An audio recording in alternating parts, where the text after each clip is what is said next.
계속해서입니다. 무엇보다 교회는 건물이 아니라 예수님을 믿는 자들의 모임이라고 말씀을 나눴었습니다.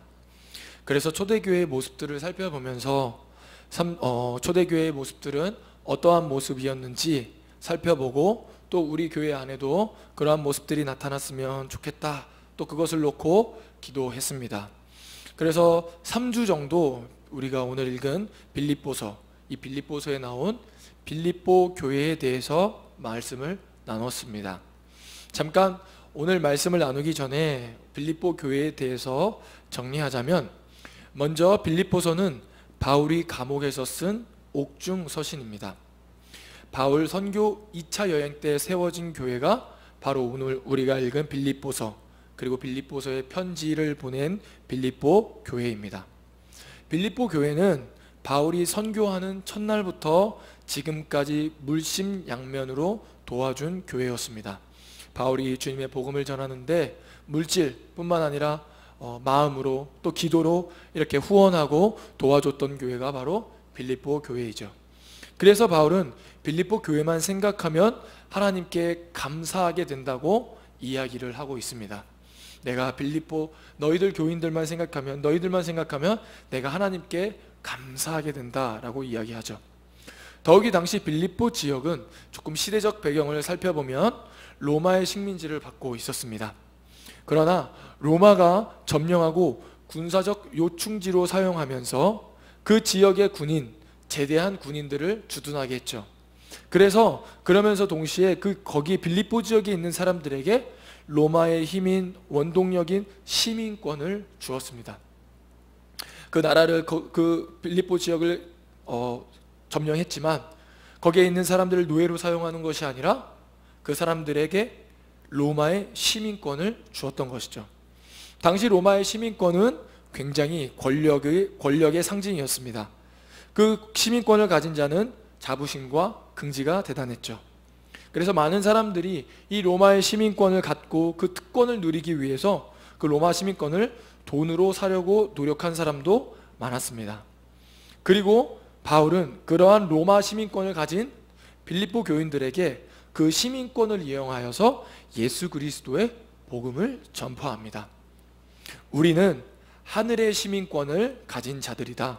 그렇기에 복음의 시민으로서 합당한 생활을 하라고 빌립보 교인들에게 권면합니다. 모든 사람들이 이 땅의 권력과 힘을 갖기 위해 노력하지만 우리는 땅의 일을 생각하는 것이 아니라 땅에서 추구하는 가치들을 추구하면서 사는 것이 아니라 하나님의 백성답게, 하나님의 자녀답게 하늘의 일을 생각하고 하늘의 시민권을 갖고 하나님의 통치와 다스림 속에서 살아가야 함을 바울은 빌립보 교인들에게 권면했습니다.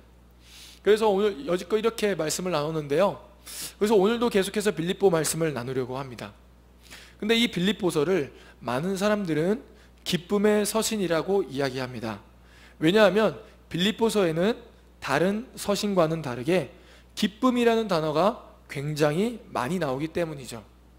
4장에 걸쳐서 벌써 16번이나 기쁨이라는 단어가 나오고 강조되고 있습니다. 그렇다면 바울이 기쁜 이유는 무엇일까요? 사실 제가 설교 서두에도 얘기했지만 바울은 지금 옥에 갇혀 있는 상황인데요, 오늘 바울은 이 빌립보서를 쓰면서 16번이나 자신이 기쁘다라고 이야기하고 있습니다. 더욱이 그가 기뻐할 수 없을 거라고 생각되는 이유는 그가 다른 이유에서 옥에 갇힌 것이 아니라 바로 하나님의 복음을 전하다가 바로 옥에 갇혔고, 그런 옥에 갇힌 상황인데도 그는 기뻐하고 있습니다. 그래서 여러분들과 바울이 이렇게 기뻐하는 이유가 무엇일까? 또 그리고 우리의 삶에 바울이 그렇게 기뻐했던, 그리고 즐거워했던 그러한 이유들이 우리의 삶에도 그러한 기뻐하는 이유가 되기를 소망하는 마음으로 여러분들과 말씀을 나누고자 합니다. 우리 한번 12절 말씀만 같이 한번 읽어보도록 하겠습니다. 그러므로 나의 사랑하는 자들아, 너희가 나 있을 때뿐 아니라 더욱 지금 나 없을 때에도 항상 복종하여 두렵고 떨림으로 너희 구원을 이루라 라고 이야기를 하고 있습니다. 빌립보 성도들에게 바울은 내가 없을 때도 하나님께 항상 복종하고 두렵고 떨리는 마음으로 구원을 이루라 라고 이야기하고 있습니다. 복종하고 떨리는 마음은 바로 우리가 하나님 앞에서 들어야 할 감정인 것입니다. 우리가 하나님 앞에서 두렵고 떨리는 마음이 있어야 합니다. 마치 이런 거와 같죠. 우리가 직장에서 일을 하다 보면은 결제판에 결제할 서류를 들고 상사에게 찾아가죠. 상사에게 찾아갈 때 저도 군대에 있으면서 대대장님한테 이렇게 결제 서류를 가지고 갈 때마다 항상 떨렸습니다.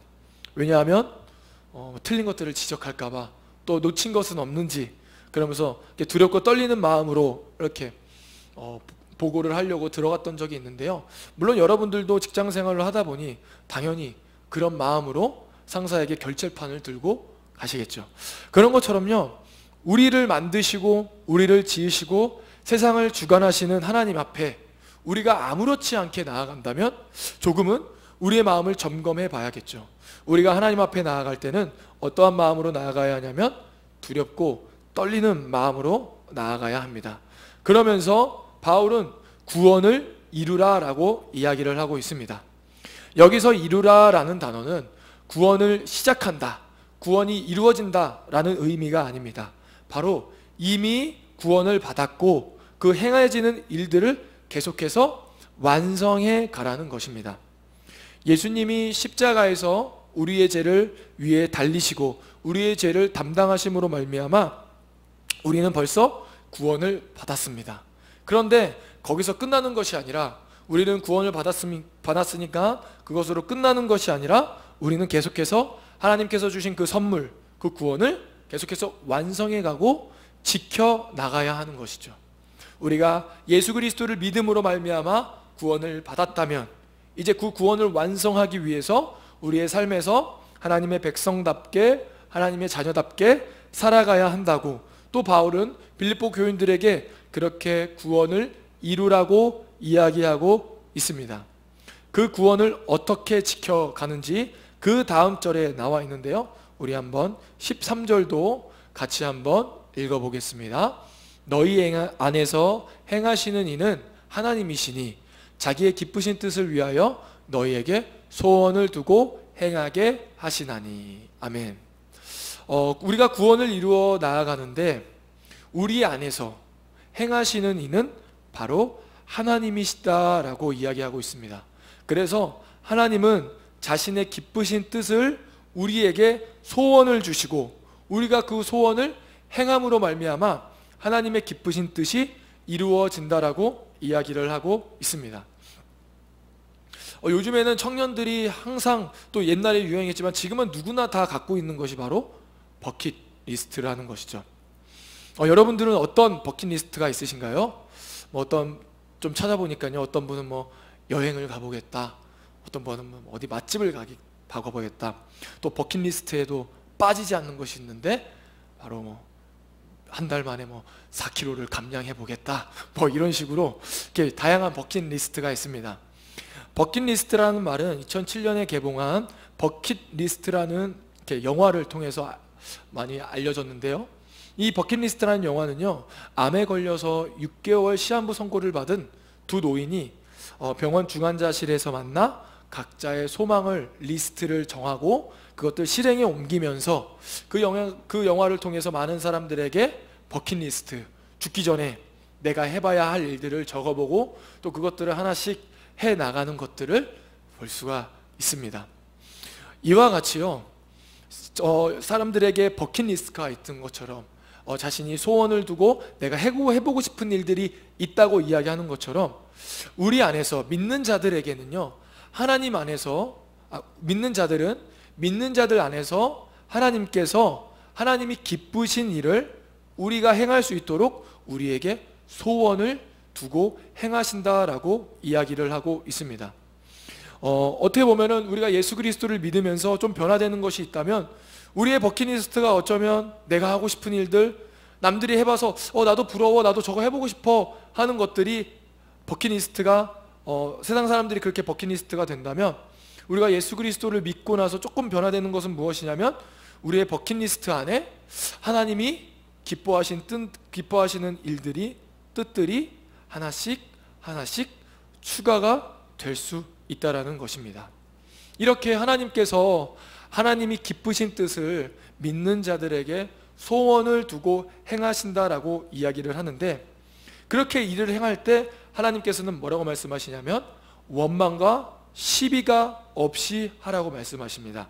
우리 한번 14절 말씀도 같이 한번 읽어보도록 하겠습니다. 모든 일을 원망과 시비가 없이 하라. 아멘. 하나님께서 하나님이 기쁘신 뜻을 우리에게 소원을 두고 행하시는데, 우리가 그 하나님의 뜻을 이루며 하나님의 기쁘신 뜻을 이루기 위해 그것들을 행하면서 나아갈 때 하나님께서는 원망과 시비가 없이 하라고 이야기를 하고 있습니다. 공동번역에는 이 원망을요, 불평이라고 번역되어 있습니다. 불평하지 말고 시비 없이 행하라고 이야기하는 것이죠. 불평하면 성경에서 생각나는 백성, 민족들이 바로 무엇이냐면, 어떤 민족이냐면 바로 출애굽하던 이스라엘 백성들입니다. 모세는 하나님의 소원을 가지고 있었습니다. 바로 그 소원이 무엇이었냐면 이스라엘 백성들이 애굽이라는 나라의 노예로 살았는데, 그 노예였던 그 사람들을, 이스라엘 백성들을 구원하는 것이 바로 하나님의 소원이었고, 모세는 그 소원을 이루기 위해 애굽 왕인 바로에게 나아가죠. 그리고 결국 모세는 그 이스라엘 백성들을 출애굽시킵니다. 그래서 이 출애굽한 백성들을 광야로 데리고 가는데, 하나님께서 약속하신 땅 가나안 땅을 정탐하기 위해서, 그 땅이 얼마나 좋은지, 하나님께서는 젖과 꿀이 흐른다고 말씀하시는데 그 땅이 얼마나 우리의 살기가 좋은지 그것을 정탐하기 위해서 12지파에서 한 명씩 뽑아서 12명의 정탐꾼을 보내서 그 가나안 땅이 어떤 땅인지 정탐하고 보고하라고 이야기를 했습니다. 그래서 이 12명이 그 가나안 땅을 보고 돌아와서 이렇게 모세에게 보고를 하는데요, 근데 보고가 좀 다릅니다. 10명의 보고와 2명의 보고가 다르죠. 10명의 보고는 안악자손을 보고 자신들이 메뚜기 같다라고 이야기를 합니다. 그 땅에 젖과 꿀이 흐르고 열매가 많지만 거기에 있는 안악자손들이 너무나도 크고 그 사람들에 비하면 내가 너무나도 메뚜기 같아서 이렇게 광야로 이끌어낸 모세와 아론을 원망하기 시작합니다. 그러나 2명, 갈렙과 여호수아는 그 땅은 하나님이 주신 과연 젖과 꿀이 흐르는 땅이다 라고 말하며 여호와를 거역하지 말고 우리가 그 땅을 차지하자, 그 땅으로 나아가자라고 이야기를 합니다. 12명의 사람을 보냈지만 그 땅을 보고 10명과 2명의 보고가 다른 것이죠. 10명의 보고는 원망과 불평이었지만 2명의 보고는 바로 하나님의 뜻에 순종하자라는 것이었죠. 결국 그 10명의 보고들로 인해서 이스라엘 백성들이 어떻게 되냐면, 민수기 14장 1절에서 4절 말씀을 제가 한번 읽어보겠습니다. 온 회중이 소리를 높여 부르짖으며 백성이 밤새도록 통곡하였더라. 이스라엘 자손이 다 모세와 아론을 원망하며 온 회중이 그들에게 이르되 우리가 애굽 땅에서 죽었거나 이 광야에서 죽었으면 좋았을 것을, 어찌하여 우리 여호와가 우리를 그 땅으로 인도하여 칼에 쓰러지게 하려 하는가? 우리 처자가 사로잡히리니 애굽으로 돌아가는 것이 낫지 아니하랴. 이에 서로 말하되 우리가 한 지휘관을 세우고 애굽으로 돌아가자 하매. 네. 이 10명의 불평과 불만 어린 보고로 말미암아 이스라엘 모든 백성들이 모세와 아론에게, 그리고 더 나아가서 하나님께 원망하고 불평하고, 더 나아가서는 자신들이 생각하는 지도자를 세워서 결국 애굽으로 돌아가자라고 이야기를 하는 것을 볼 수 있습니다. 이 10명의 정탐꾼들로 인해서 결국 이런 어려움이 나타나고, 결국 모세의 1세대들은 가나안 땅에 들어가지 못하는, 하나님이 약속하신 그 땅에 들어가지 못하는 그런 안타까운 상황이 펼쳐지게 됩니다. 이런 것처럼 바울은 빌립보 교인들에게도 이야기하는 것입니다. 하나님께서 우리 마음 안에 하나님의 기쁘신 뜻을 이루기 위해 우리에게 소원을 두고 행하시는데, 그 일을 할 때마다 시비와 원망과 불평 없이 하자라고 이야기를 하고 있습니다. 마치 바울과 같은 것이죠. 바울은 예수 그리스도의 복음, 하나님이 기뻐하시는 그 복음을 전하다가 결국 감옥에 갇혔습니다. 그렇다면 자신이 하나님의 복음을 전하다가 그렇게 감옥에 갇혔다면 당연히 하나님 앞에 원망하고 불평하는 것이 맞지만, 바울은 그렇게 하지 않습니다. 바로 하나님께 그 기쁘신 뜻을 이루고자 더 나아가고, 또 그 안에서 하나님이 어떠한 일을 행하실지 고민하고 그것을 향해 나아가는 것을 볼 수 있습니다. 그러면서 바울은 이렇게 고백합니다. 우리 15절도 16절도 같이 한번 읽어보도록 하겠습니다. 이는 너희가 흠이 없고 순전하여 어그러지고 거스르는 세대 가운데서 하나님의 흠없는 자녀로 세상에서 그들 가운데 빛들로 나타내며 생명의 말씀을 밝혀 나의 다름질이 헛되지 아니하고 수고도 헛되지 아니하므로 그리스도의 날에 내가 자랑할 것이 있게 하려 함이라. 아멘. 네. 바울은 그렇게 너희들 안에 하나님의 기쁘신 뜻을 소원을 두고 행하실 텐데, 그럴 때마다 원망과 시비 없이 하고, 그렇게 함으로 말미암아 어그르고 거스르는 세대 가운데 하나님의 흠없는 자녀들로 서서 빛과 생명의 말씀으로 굳게 서라고 오늘 바울은 빌립보 교인들에게 권면하고 있습니다. 바로 예수님께서 이루신 그 완전한 승리, 그 승리를 완성해 가는 것은 바로 성도의 몫인 것이죠. 하나님이 이루신 십자가의 승리를 이루어가는 건 바로 우리의 몫입니다.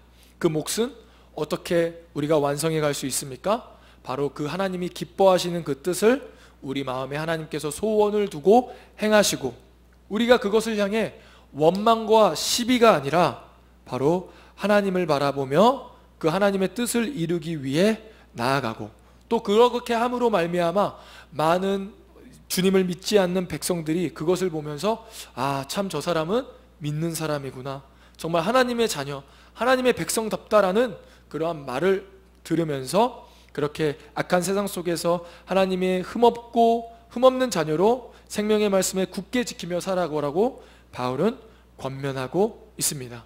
더욱 그렇게 함으로 말미암아 자신이 전했던 복음, 그리고 마지막 날에 자신이 하나님 앞에서 하나님, 제가 이렇게 복음을 전했는데 이 빌립보 교인들이 하나님 이렇게 하나님의 백성답게, 하나님의 자녀답게 하나님의 소원과 하나님의 뜻을 이루며 이렇게 살아가고 있습니다 라고 이렇게 자신이 하나님 앞에 자랑할 수 있도록 이렇게 해달라고 빌립보 교인들에게 권면하는 것이죠. 그러면서 바울은 이렇게 고백합니다. 우리 17절과 18절 말씀도 같이 한번 읽어보겠습니다. 만일 너희 믿음의 재물과 섬김 위에 내가 나를 전제로 드릴지라도 나는 기뻐하고 너희 무리와 함께 기뻐하리니 이와 같이 너희도 기뻐하고 나와 함께 기뻐하라. 아멘. 빌립보 교인들의 믿음의 재물과 섬김 이후에 자신을 전제로 드린다라고 이야기를 합니다. 전제는 구약 성경에서 제단에 포도주를 붓는 것을 이야기합니다. 전제라는 것은요, 하나님을 섬기기 위해 부어진 삶을 생각나게 합니다. 즉 바로 여기서 바울은 자신의 죽음을 이야기하는 것입니다. 자신이 죽는다 할지라도, 자신이 옥 안에서 죽는다 할지라도 뭐라고 이야기를 하냐면 기뻐하고 기뻐한다라고 이야기를 하고 있습니다. 왜 바울이 그렇게 옥에서 자신이 죽는다 할지라도 기뻐한다라고 이야기할 수 있을까요?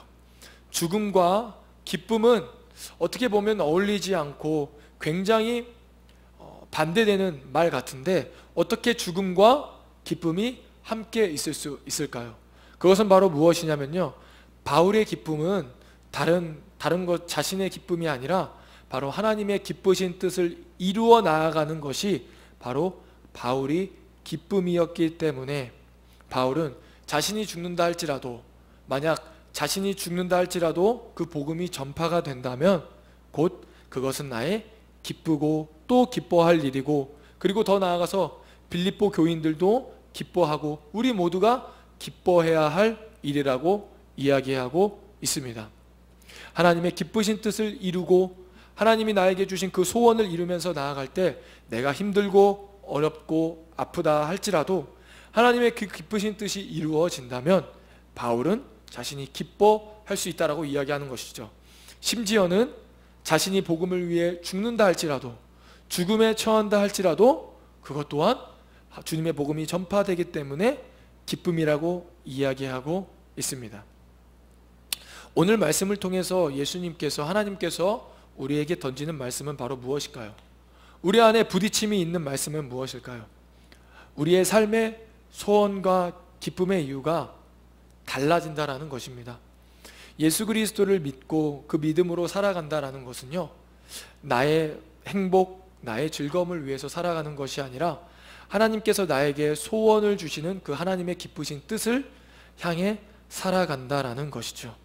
바로 심지어는 더 나아가서는 바울이 이야기하는 것처럼 내가 죽음에 이른다 할지라도 하나님의 기쁘신 뜻이 이루어진다면 나도 기뻐할 수 있다라는 것입니다.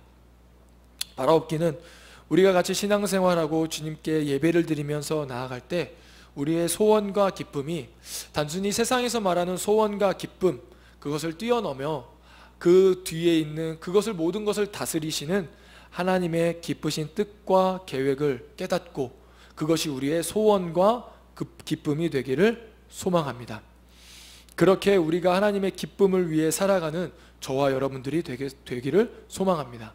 그렇게 하기 위해서는요, 우리는 무엇보다도 성령이 필요합니다. 왜냐하면 하나님이 기뻐하시는 그 소원, 그러한 마음은 쉽게 우리의 자발적인 마음으로 일어나지 않습니다. 바로 하나님께서 우리에게 그 기쁘신 뜻을, 우리가 소원의 마음을 주셔야 하고, 또 성령께서 우리에게 기름 부어 주실 때 우리의 마음이 비로소 정말 하나님이 기뻐하시는 뜻이 우리에게 기쁨이 될 수 있기 때문입니다. 우리 또 이제 말씀을 마치고 같이 기도하고 찬양할 텐데 우리가 이렇게 기도했으면 좋겠습니다. 성령님, 하나님 우리에게 성령을 보내주셔서 우리의 기쁨과 소망과 소원이 하나님이 기뻐하시는 뜻이 되게 하여 주시옵소서. 우리가 기도할 때 성령께서 우리 마음 안에 거하심으로 말미암아 우리의 소원과 기쁨이 바로 하나님이 기뻐하시는 뜻이 되기를 소망합니다. 기도하겠습니다. 하나님 감사합니다. 바울은 오늘 빌립보 교인들에게 기뻐하라라고 이야기를 하고 있습니다. 바울은 자신이 옥에 갇혀 있음에도 불구하고 기뻐하는 이유는 바로 무엇이냐면 자신이 하나님이 기뻐하시는 그 복음을 전하면서 자신이 옥에 갇혔기 때문입니다. 그리고 더 나아가서 빌립보 교인들에게 주님의 복음을 전하고 주님의 이 서신서를 쓰면서 아버지, 그 많은 사람들에게 예수 그리스도의 복음을 전하며 그들이 주님 안에서 강건하게 설 수 있는 기회를 자신이 가졌기 때문에 기뻐하다라고 이야기를 하고 있습니다. 하나님, 이 바울과 같이 우리에게도 하나님, 우리의 소원이 바로 하나님의 기쁘신 뜻이 되게 하여 주시옵소서. 우리의 마음 안에 하나님의 소원이 이루어지고 하나님의 기쁘신 뜻을 이루기 위해 내가 무엇을 해야 할지, 그리고 그렇게 자발적이고 즐거운 마음으로 나아갈 수 있는 마음을 허락하여 주시옵소서. 그래서 하나님을 기쁘시게 하고 또 세상 속에서는 아버지, 이 거스르고 하나님을 떠나가려고 하는 이 세상 속에서 빛과 소금의 역할을 하는 청년들이 될 수 있도록 붙잡아 주시옵소서. 감사하며 예수님의 이름으로 기도드립니다.